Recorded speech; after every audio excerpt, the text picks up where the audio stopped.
My parents were getting divorced. There was a time when they handed me off to my uncle in Ohio for a few weeks. He lived by himself in the country and had previously been somewhat estranged from the family. The first thing I noticed at his house, the first thing anyone would notice, were all his hunting trophies. They made me nervous when I was alone in the house, which was common during my stay as my uncle would go out to do business, basically get drunk. He would leave me alone in the house for hours, sometimes days at a time. I was 6 years old at the time, but I was able to raid the fridge and entertain myself well enough. My uncle had two major rules: don't leave the house and don't let the cat out. He had a cat that lived in the basement. He never let me see it, but he went down into the basement to feed it every few days. I was never to enter the basement, let alone try to play with the cat. I spent much of my time alone playing with his Yorkie. One evening, while he was out at the bar, I decided it couldn't hurt to just take a look at the cat. My uncle always kept the door to the basement locked, but he must have thought that as a 6-year-old I wouldn't be observant enough to remember where he kept the keys, or intelligent enough to use it. He didn't even bother to make it a place I couldn't reach. Having retrieved the key and opened the door, I stared down the unlit stairway. I became afraid my uncle would find out and get mad, so I hesitated to venture further down. It was storming outside, and just then, the power went out. I was immediately frightened, this being my first power outage in memory, let alone my first power outage by myself, and found my way to the guest bedroom, hiding under the covers. Perhaps a half hour later, I realized my uncle could come home drunk at any time, and he wouldn't be happy if he found the basement door open. I braved the darkness and went out to lock and close the door, making sure to return the key to its hiding place. The storm was over, and the moonlight illuminated the house through the windows, but the power was still out, and the mounted deer heads were really creeping me out. As I was making my way timidly back to the guest room, I heard something that rocked my body with shivers. A simple feline growl, like a regular cat growl, only just a little deeper and louder. I was not afraid of cats, but something about this growl made me terrified. Logically, I should have worried more about what my uncle would do if he found out I let the cat out, but something about this growl just seemed wrong. It took me a couple of moments to turn around, and when I did, my gaze was met with the biggest cat I'd ever seen. By biggest cat, I'm including only my 6-year-old concept of a cat. A house cat, not lions or tigers at the zoo, which weren't really cats to me. The cat was the size of a German shepherd. I would learn years later that this particular cat was a Eurasian lynx, but at the time it just looked like a massively oversized house cat, which perhaps made it somehow more terrifying than if it had been a lion. The most terrifying thing besides the creature's size was the fact that it was poised in a recognizable pounce position. I sidestepped just in time to avoid the pounce. It could have turned out much worse if I had made the mistake of turning around to run. The cat ran into the wall and had to take a moment to rebound. That gave me enough time to make a dash for the bathroom and lock myself in. There was scratching and clawing at the bathroom door. I considered hiding in the shower for an extra measure, but I was too scared to move. After a few seconds, the noises stopped. I sat there on top of the toilet for what felt like hours. In reality, it was probably more like 10 minutes. The power was still out and my claustrophobia was getting to me. Eventually, I had to get out of there. I opened the door a crack and peeked out. Then I opened it some more. The only source of light in the room was the moon, but it was enough for the coast to look clear. I crept slowly to the kitchen to pick up the telephone, only to find that the storm had knocked that out too. There were 2 doors leading to the outside, but my uncle was serious about not leaving the house. They could only be unlocked with his key, which he kept with him when he went out. I didn't want to risk opening or breaking a window for fear of attracting the cat's attention, wherever it was at the moment. I decided to try and make it to the stairs to get to the 2nd story. This meant having to risk stumbling in the dark and encountering the cat again as I made my way to the living room. I left the kitchen area and decided to crawl my way to the stairs.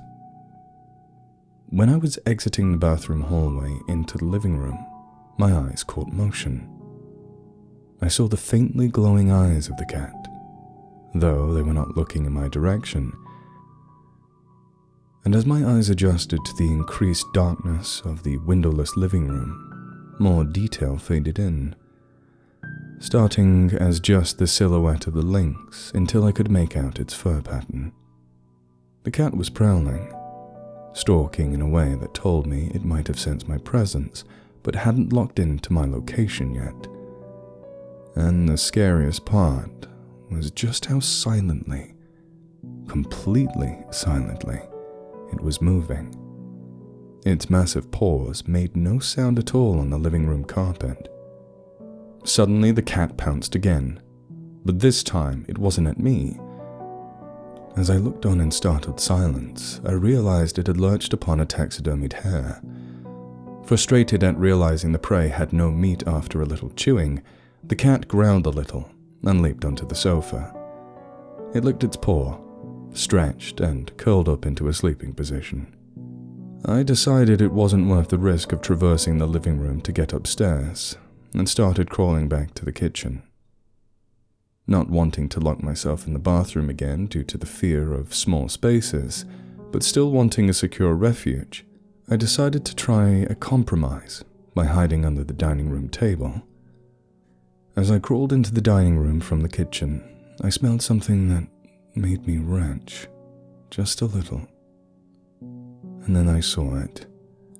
The bloodied remains of the Yorkie, the dog I had forgotten about during all this terror. The dog was all shredded up in a neat pile near the air vent. I didn't feel bad for the dog, just more terrified than ever now. I decided to put up with the stench and crawl between the dining room chairs under the table. I wasn't sure this was a good idea, as I would now be more physically compromised if the cat found me, but the chairs and the tablecloth seemed to provide enough cover. I somehow fell asleep under the table, although probably only for a few minutes, as when I awoke, it was still night, and the power was still out. The fact that I fell asleep made me feel more vulnerable in this spot, and I decided to try for the stairs again. When I reached the living room for the 2nd time, the cat wasn't there, but it did leave evidence of its presence, having torn the sofa and reclining chair upholstery to shreds. And this intimidated me enough to once again head back for the dining room. When I got back, I realized the cat was lying on the dining room table. It had probably been since I woke up. I decided this meant the coast was finally clear to get to the stairs. But just then, the power came back on. The lynx sat bolt upright, knocking over a vase and breaking it, found me on my hands and knees and started growling. I let out a scream as it pounced. I heard a gunshot, and although the cat did finish its pounce, it was dead by the time it landed on me. I'd been mistaken in believing my uncle had gone to the bar for the night, when really he'd been sleeping off a bottle of whiskey upstairs. He'd heard the vase break, thought there was an intruder, and grabbed his revolver. He pulled the carcass off me. I sobbed. He hugged me and kissed my head. I was expecting him to be angry at me for letting the cat out, but for the rest of my stay he seemed to feel nothing but guilt for the fact I was almost mauled, and he stopped going out until my parents took me back from him. The family fell out of touch with him over the next few years, and I never heard from my uncle again. I have my own cat now, and while I love her to death, I can't help but get nervous around her whenever the power goes out. Hey, this is Nature's Temper, and as I thought this story was a little short, I've added another by the same author. But before that starts, I just want to quickly clarify something. I'm an ecologist, and I do have a special interest in the Eurasian lynx. And fun fact, there has never been a recorded instance of a lynx attacking a person in history. Despite them being large enough to take down small red deer, these animals just never attack people, even children. Anyway, here's the next story, entitled A Campfire Story. They say folk stories are how we transmit transcendent truths across generations. The quintessential American folk story is the campfire tale. The pedagogical value of this tradition is opaque. We usually think of them as only scary stories for kids. After having a peculiar experience, I believe there is more to be gleaned if you look. There's a certain backcountry area, about an hour and a half from my hometown, where campgrounds seem to grow like weeds. Besides park and conservation area campsites, there are at least a couple dozen full camping complexes operated by various churches, schools, and organizations, all within about 40,000 acres. This area has a campfire ghost story that seems to be particular to it. I stayed at 3 different overnight activity camps around there as a child. One Cub Scouts camp, a Junior Achievements camp, and a for-profit summer camp. At all 3, I heard some version of the story told around a bonfire. I also overheard it being told at a neighbor's fire pit when my family stayed at a park resort around there. I never heard it at any other various scouting camps I went to, and I've found no evidence that the legend exists outside that little camping micro-community. The essentials are that a young girl at one of the local camps was playing recklessly around a bonfire and fell in, face first. She presumably died, and now walks the fields and back roads at night, her horribly burnt face visible to anyone who crosses her path. That's pretty much it. The standard telling doesn't mention her actually doing anything to people besides scaring them. Yet this story managed to freak me out as a child more than any other campfire tale. Burning was one of my biggest childhood fears. Not just the burning of my own body, but the idea of witnessing someone else burn. To have your face burnt off seemed worse than death itself. Would life even be worth living after something like that? It didn't help that this story, at least the part about the girl falling into the fire, felt like a true one. My mom once mentioned that she heard about something like that at a Girl Scout camp in the area when she was young. My enthusiasm for communal camping continued into my teens. I heard the story as an assistant camp counselor a couple of times. Then in college, I started volunteering with a camp for troubled preteen boys. At a full weekend retreat with this organization, I decided the story of the girl who fell into the campfire and burned all her face away would be a good way to discourage horseplay. There were about a dozen youths at this retreat, and almost as many counselors and chaperones. We gathered around a fire pit surrounded by woodland and had some group bonding time. When it came time to tell scary stories, I went last. I relayed the story of Sarah Silverstein, the name I had managed to give the poor girl, with verve, being sure to pantomime key moments. My telling of the story had all the dramatic bits I had heard over the years, the girl's stubborn refusal to listen to camp counselors, her tragic death as a result of the burning, and her lich-like haunting of the woods and roads with her sooty, disfigured face. The wind picked up during my performance, adding to the ambience. When I finished, the boys just stared in stunned silence. I think I killed the mood for the rest of the night. After an uncomfortable silence, one of the other counselors made a joke, and the tension broke somewhat. Still, the kids had a subdued demeanor as we wrapped up and returned to the facilities for the night. That night, I had a terrible nightmare. It was my first dream about the campfire girl in years.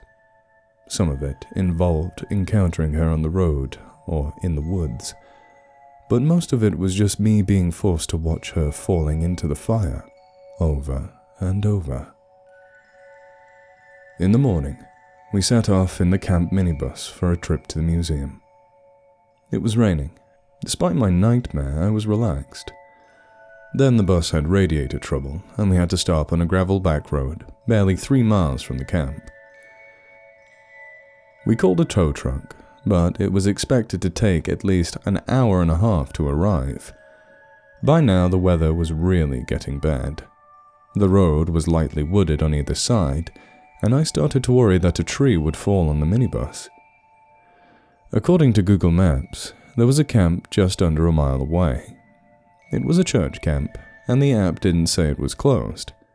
I tried to call the listed number, but my reception dropped at that moment. Fearing the weather would deteriorate even further, I volunteered to make a dash for it and see if there was anyone who could help us, while another adult made the 3-mile journey back to our camp to get his personal vehicle. The journey took me down the gravel road for a ways, then a paved 2-lane road, then another gravel road. I had to cut across a field to avoid a creek flooding. The storm finally started to break as I came into the view of the gate of the church camp. Finding the gate unlocked, I pushed past it and walked towards what looked like the administrative building. I noted that they had their own bus parked outside. After I rang the doorbell a couple of times, an elderly woman answered. "Oh dear, you're soaked," was the first thing she said. I chuckled slightly, then explained the situation. "Oh yes, come in," she hastened. I hung up my rain suit on a coat rack just inside the door at her direction. She briefly said something about preparing for an incoming group of campers the next weekend before asking me to go over my story again. She asked if I would like her husband to take us back in our camp in their bus. I was about to say yes, but then remembered that the main road was flooded. She said there was another way around that didn't have any streams. When I accepted her offer, she sat down at the desk and picked up a walkie-talkie. "Hey, John," she spoke into it. "There's a man here from the reform camp. He says their bus broke down and they need help. Can you come to the office?" I heard the man say he was on his way. She explained that he was on the other side of the camp and would just be a minute, then asked if I would like some coffee. The woman's face was discolored in several places. There was clear scar tissue around her cheeks and nose, and darkened skin covering much of her neck. There were even some spots that looked like they were once blistered. Still, she had gentle eyes and a warm smile. I smiled back as I accepted her offer. "Yeah, that would be great. Thank you very much."